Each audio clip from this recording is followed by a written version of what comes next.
Hello everyone. तो आज की इस वीडियो में हम सीखेंगे ये सुंदर सी बैक नेक डिज़ाइन। तो इसके लिए तैयार रहिए। तो सबसे पहले हम जो शोल्डर है वो 5.5 इंच रखेंगे। 5.5 इंच रखने के बाद हम जो आर्म होल है वो 6 इंच रखेंगे। आर्म होल 6 इंच रखने के बाद हम उसमें से आधे ऊपर पॉइंट लगा लेंगे। पॉइंट लगाने के बाद हम जो गले का नेक है उसकी जो लंबाई रखेंगे वो 6.5 इंच रखेंगे। 6.5 इंच होने के बाद जो विड्थ है वो हम दो इंच 2 डंडी रखेंगे। 2 इंच 2 डंडी रखने के बाद हम नीचे के डिज़ाइन करेंगे। सबसे पहले हम फिटिंग की लाइन लगा लेंगे।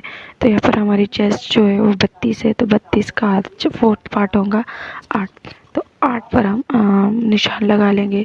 8 पर निशाने के बाद हम 2 इंच की मार्जिन रखेंगे। देन हम आर्म होल में उसका हाफ करके यहाँ पर आर्म होल के लिए गोलाई दे देंगे। तो उसके लिए सेंटर मतलब उसका हाफ पर मार्क करेंगे। देन हम फिटिंग की लाइन पर देखेंगे। फिटिंग की लाइन होने के बाद हम 1 इंच पर मार्क करेंगे। 1 इंच पर मार्क करने के बाद फिटिंग की लाइन से ऊपर की ओर आधा इंच का ऐसा गोलाई दे देंगे। देन हम नीचे का जो कर्व है उसे बनाएंगे, तो 1 इंच छोड़ देंगे हम।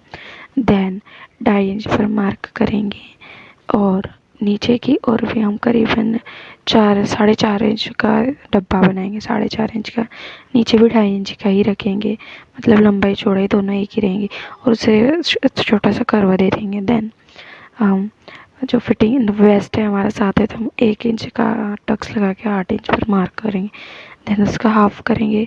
हाफ करने के बाद उसका सेंटर ले लेंगे। सेंटर लेने के बाद 2 इंच में आधा इंच का टक्स लगा देंगे।